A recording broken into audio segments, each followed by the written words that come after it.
Tuhan bersamamu.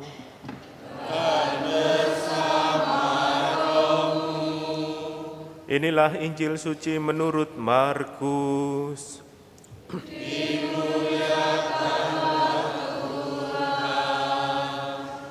Sesudah Yohanes Pembaptis ditangkap, datanglah Yesus ke Galilea, memberitakan Injil Allah. Yesus berkata, "Saatnya telah genap, kerajaan Allah sudah dekat. Bertobatlah dan percayalah kepada Injil." Ketika Yesus sedang berjalan menyusur danau Galilea, ia melihat Simon dan Andreas, saudara Simon. Mereka sedang menebarkan jala di danau, sebab mereka itu penjala ikan. Yesus berkata kepada mereka, "Mari ikutlah aku, dan kamu akan aku jadikan penjala manusia." Lalu mereka pun segera meninggalkan jalannya, mengikuti Yesus. Setelah Yesus meneruskan perjalanannya sedikit lagi, ia melihat Yakobus anak Zebedeus dan Yohanes saudaranya sedang membereskan jala di dalam perahu. Yesus segera memanggil mereka dan mereka meninggalkan ayahnya Zebedeus di dalam perahu bersama orang-orang upahannya. Lalu mereka mengikuti Yesus. Demikianlah sabda Tuhan.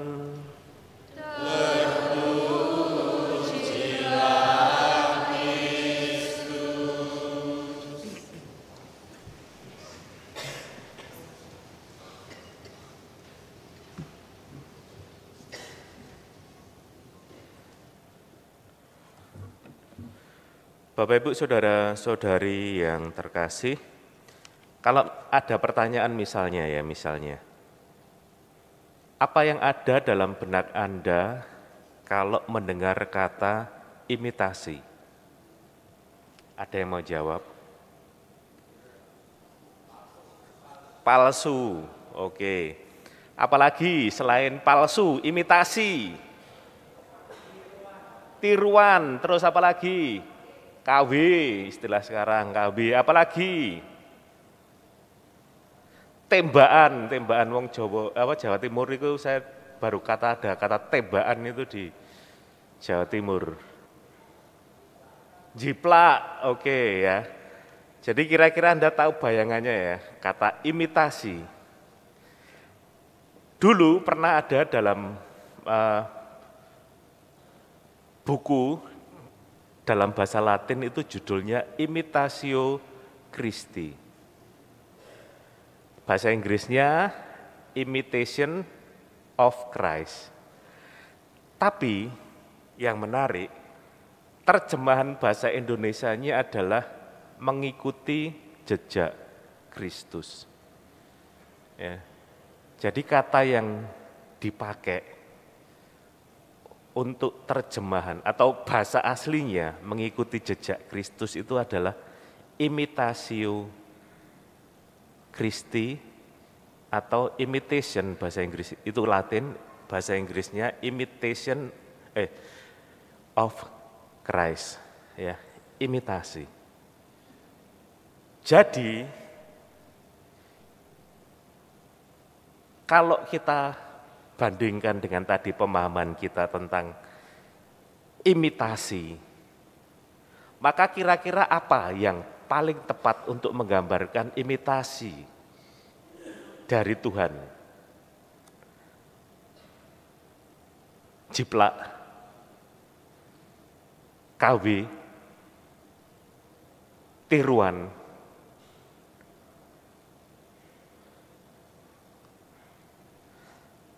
Kenapa saya mancing ini? Karena kita mendengar tadi dalam bacaan Injil itu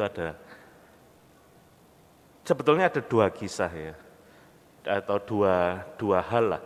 Pertama seruan pertobatan, yang kedua adalah bagaimana kisah panggilan murid-murid pertama.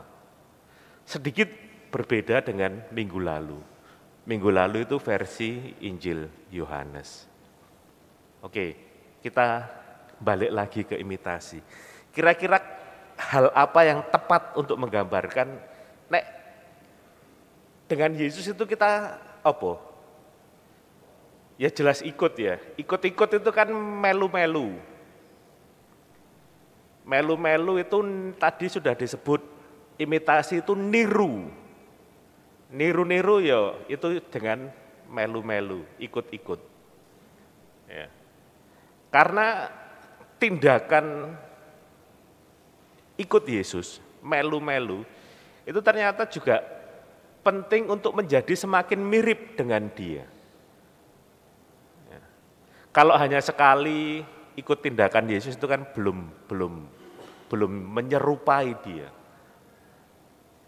Kita bisa mengatakan bahwa seseorang itu menyerupai, itu karena semakin sering dia meniru gayanya, niru ucapannya, niru sikapnya, niru perbuatannya, sehingga orang akan bisa mengatakan bahwa ini dia niru-niru. Atau seorang anak misalnya digambarkan kok mirip ya dengan ayahnya. Itu karena apa? Ya karena ada tindakan, ada perbuatan, ada ucapan yang sering kali menunjukkan bahwa dia itu meniru tindakan yang dilakukan oleh orang tuanya, ayahnya atau ibunya dan sebagainya. Bapak Ibu, kira-kira seperti itulah sebetulnya pertama-tama panggilan itu. Ya. Dengan meniru, dengan mengulang, ya, dengan mengimitasikan Tuhan, maka diharapkan orang akan menjadi pribadi yang semakin baik lagi. Ya. Bukankah itu yang kalau pribadi yang menjadi pribadi yang semakin baik, bukankah itu juga tindakan sebuah pertobatan? Ya toh. Pertobatan itu kalau kita ngomong tentang ya tidak berbuat dosa, itu teologis.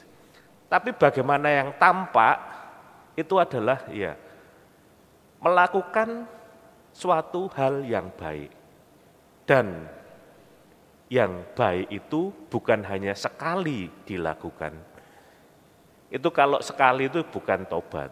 Tapi kalau pertobatan itu kan yang baik itu diulang-ulang terus. Ya. Dibaleni sehingga menjadi sebuah kebiasaan dan menjadi semakin baik. Dan itulah pertobatan. Dan kalau kita lihat dalam bacaan pertama, ternyata pertobatan itu konsekuensinya juga tidak main-main. Ya. Kita mendengar tadi dalam bacaan pertama bagaimana Yunus dikatakan dipanggil untuk kedua kalinya. Ya. Untuk kedua kalinya Tuhan berfirman kepada Yunus. Yang pertama, ingat ceritanya, Yunus dipanggil, dia lari terus dicaplok ikan paus. Terus 3 hari dia di dalam perut ikan paus, kemudian dimuntahkan kita. Nah ini yang kedua. Ya. Dan dia menuruti panggilan itu. Dia menyerukan pertobatan kepada bangsa atau kota Niniwe. Ya. Dari kita lihat bagaimana Tuhan sebetulnya sudah merencanakan, dikatakan akan mentunggang balikkan, menghancurkan. Ya, menghancurkan. Tapi dengan pertobatan rencana ini tidak terjadi. Bangsa atau kota Niniwe mendapatkan keselamatan. Jadi rentetannya menjadi lebih baik, itu konsekuensinya tidak mengalami tunggang balik, mengalami keselamatan. Jadi bertobat itu bukan melulu masalah tidak berbuat dosa, tapi menjadi pribadi yang lebih baik dan dengan itu memperjuangkan keselamatan dalam hidup. Itulah kalau kita lihat hari ini panggilannya seperti itu. Bacaan pertama, bacaan kedua, menyerukan juga tentang pertobatan. Bacaan Injil.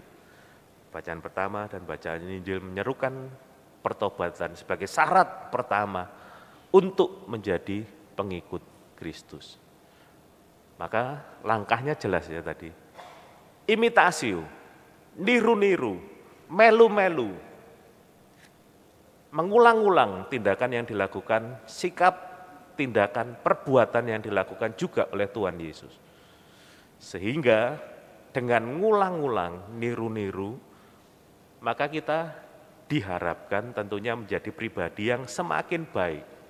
Ya, semakin baik, dan dengan menjadi semakin baik itu menjadi bukti kita bertobat, dan dengan bertobat kita memperjuangkan keselamatan bagi hidup kita. Bapak Ibu, saudara-saudari yang terkasih, mari kita berharap atau mari kita memperjuangkan itu dalam hidup kita, sehingga paling tidak dalam seminggu ini ada perubahan arah kita untuk menjadi pribadi yang semakin baik.